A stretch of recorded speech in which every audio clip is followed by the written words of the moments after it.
Hey there, everybody. I hope you're having a good day in your little corner of the world, wherever you may be. Maybe it's summer in your corner of the world, maybe it's spring, or maybe it's winter. It's winter in my corner of the world. And right now, the climate is pretty mild, but I'm sure that as we get further into winter, it'll start to get chillier and chillier every single day. So anyway, just got to embrace it with arms wide open and try to make a snow angel out of it if you can. Anyway, if you haven't noticed already, there has been an increasing number of people that have started to support far right nationalistic parties that align with a lot of fascist values, and we can't deny that. I'm not going to name names, but you see it all over the world. It's not only happening in North America, it's also happening in Europe. And it's interesting to see how nationalism is something that younger people are identifying with. And you have to ask yourself why. Why, for the first time in history, or maybe not the first time in history, but for the first time in modern day history, in the 21st century at least, when we look at the trends, usually younger people tend to be left-leaning or in the center. But now it seems like more and more people are starting to support far-right politics. And I can only speak for what I see here in Europe, how there has been a significant rise in far-right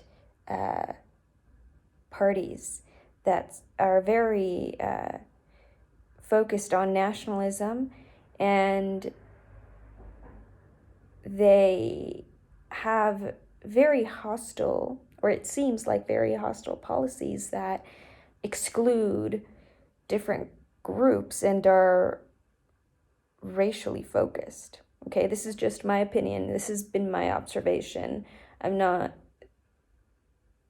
Don't look at me as somebody that has any kind of authority, because I don't. It's just what I have observed, my own anecdotal experience. So it's got me thinking, why? Why has there been a rise in far-right politics? Especially here in Europe.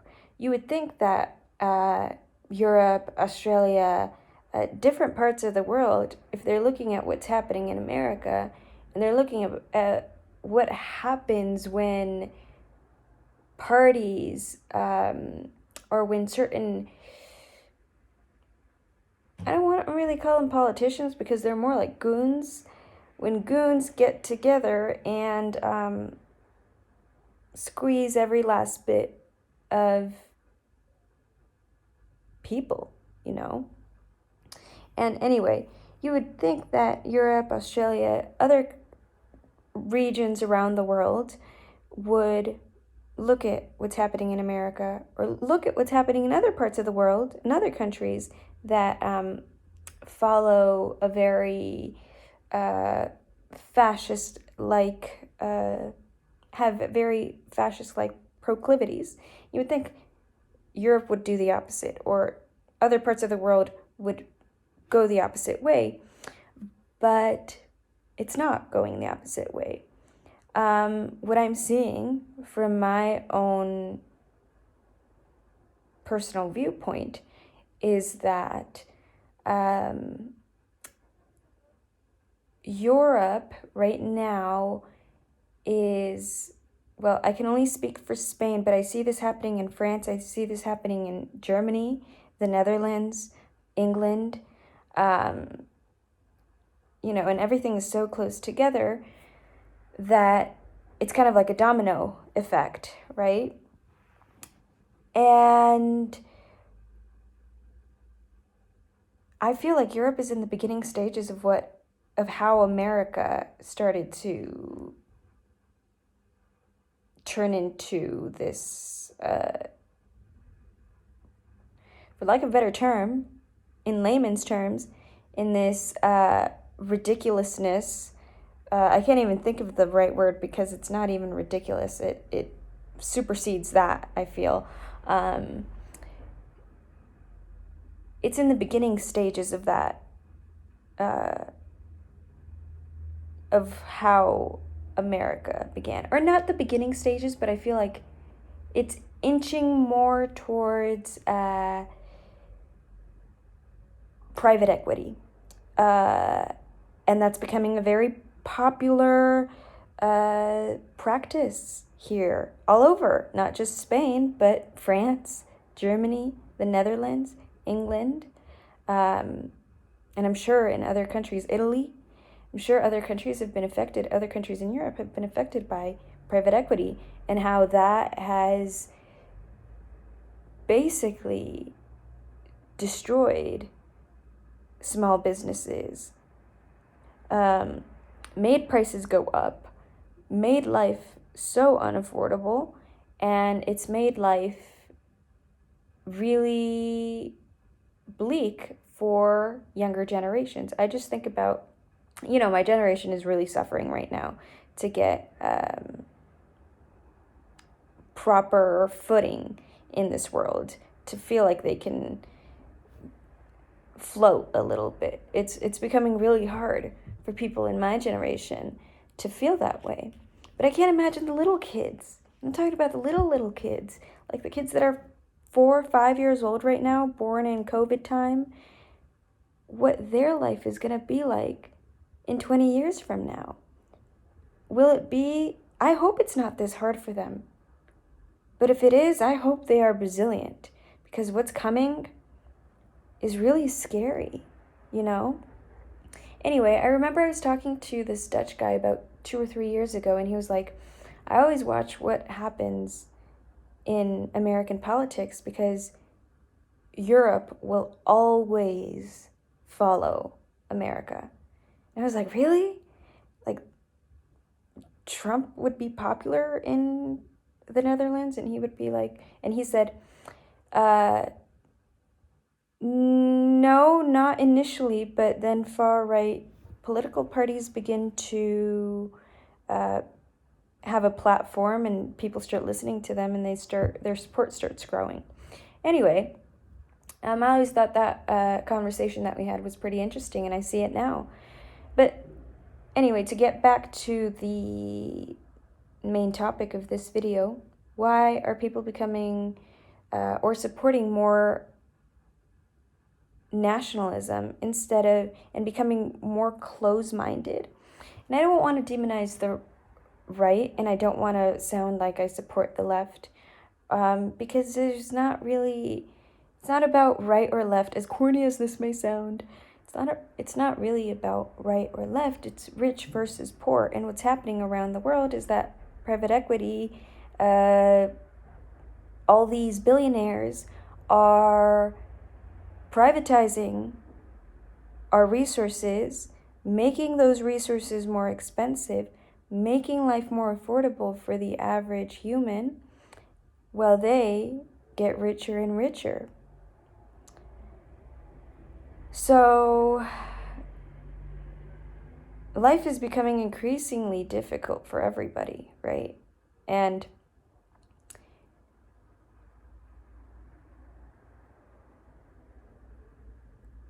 I think that nationalism is becoming more popular because people are losing their identity. And they feel like they need to hold on to something to feel like they are something. For example, what do I mean by that? The MAGA movement there was a lot of support for it, especially during the 2024 elections. Because I feel like in a big part,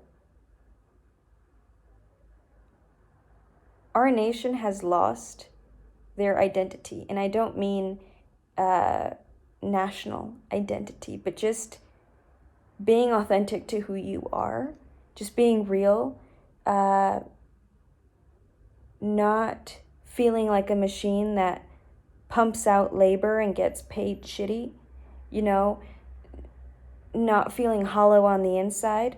And so most people fall into that cycle, and then they're like, oh shoot, they have an existential crisis.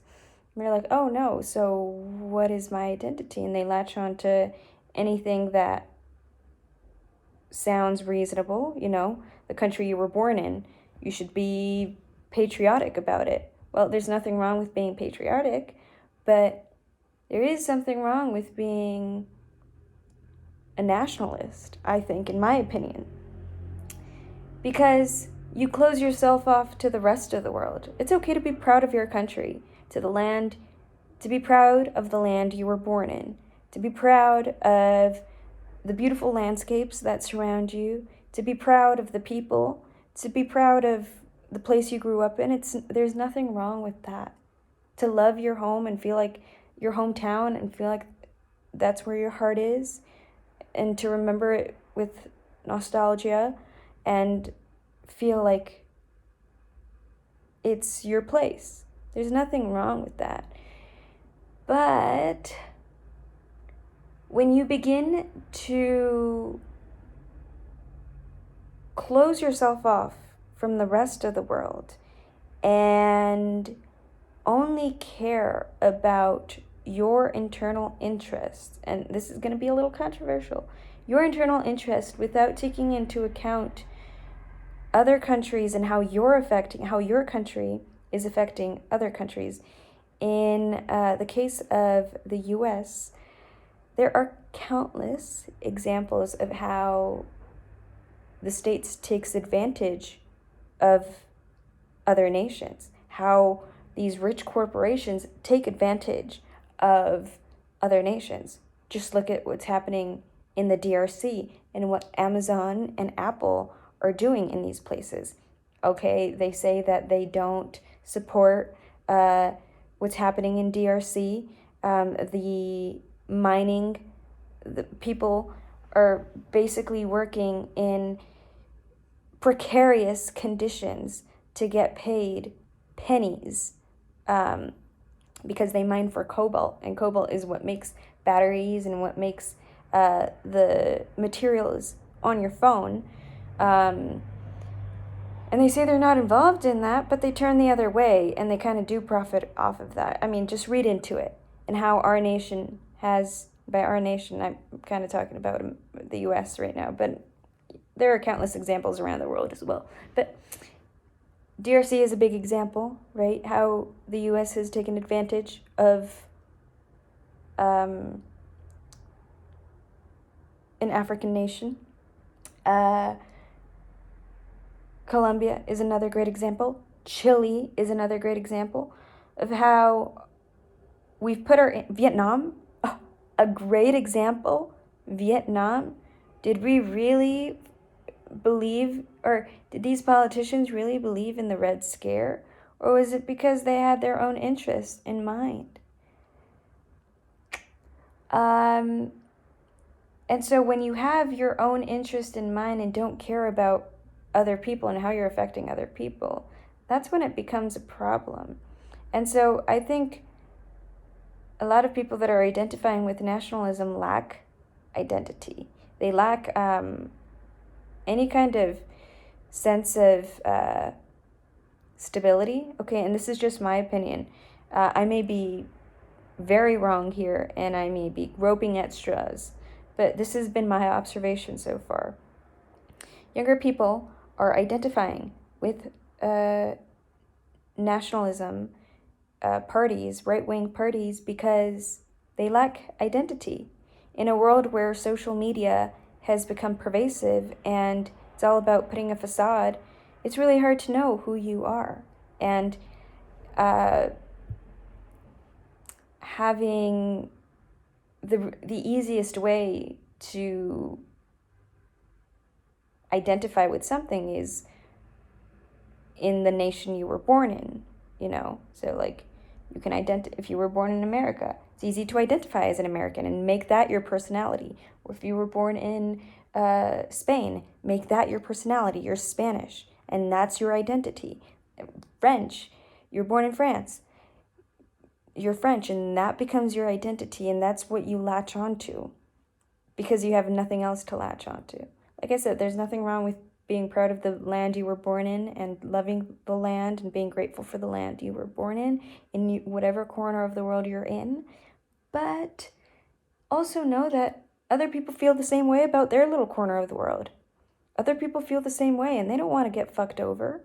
They don't want somebody to run roughshod over them, somebody more powerful or that has a bigger platform to run roughshod over them. You know, and it seems like common sense, but it's not. So I think that's why nationalism is rising in younger generations. Lack of identity. We've created these platforms that make it really easy to lose ourselves, to create facades. And it's really helping the agendas of those that support private equity and are benefiting from private equity. Yeah, what can I say? Like I said, it's not about left or right. To be honest, it really is not about that. It has to do more with which side values the interests of the highest, or, okay, how can I put this in a better way? Who is fighting for the greater good of everybody? You have to ask yourself. And in the US's case, in my opinion, in my humble opinion, neither party is doing that. Okay, we have a two-party system. I mean, technically we've got kind of like a 4 or 5 party system, but let's be honest, 2 parties. So they're both bought up by lobbyists, okay? They both serve the same owner, okay? They both have the same owner.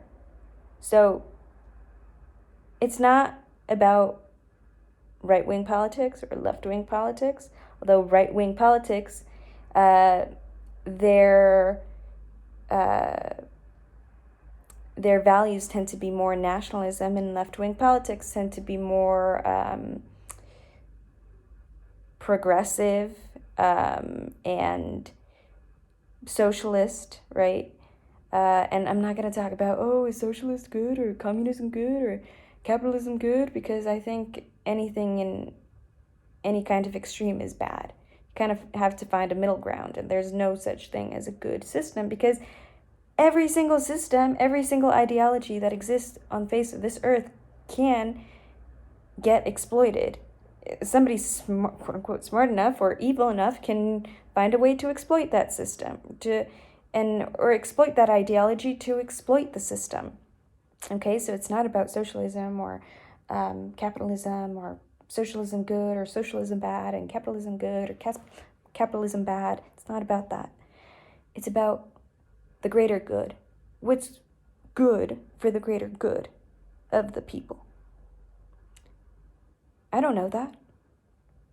Maybe we have to make a survey, a worldwide survey, or maybe we have to sit down with each other and listen to each other and listen to each other's grievances and see if we can find a middle ground there. Yeah, that's my ramble of the day. It's a little more political than normal, but that was on my mind, and how things have really changed in the last decade, you know? So, very strange times we're living in. But all I can say in my point of view, I think that the more you learn from other people, from your fellow neighbors, from other people from different parts of the world that believe different things, that have a different perspective on life. Everybody has a valid, how can I put it? Everyone has something good to put on the table. But unfortunately, we've created a society where it's become so easy to parrot. We kind of look up to somebody or start to kowtow to a certain leader, political pundit, a politician, etc., and we do not become critical thinkers anymore. We just start to follow them blindly, and we start to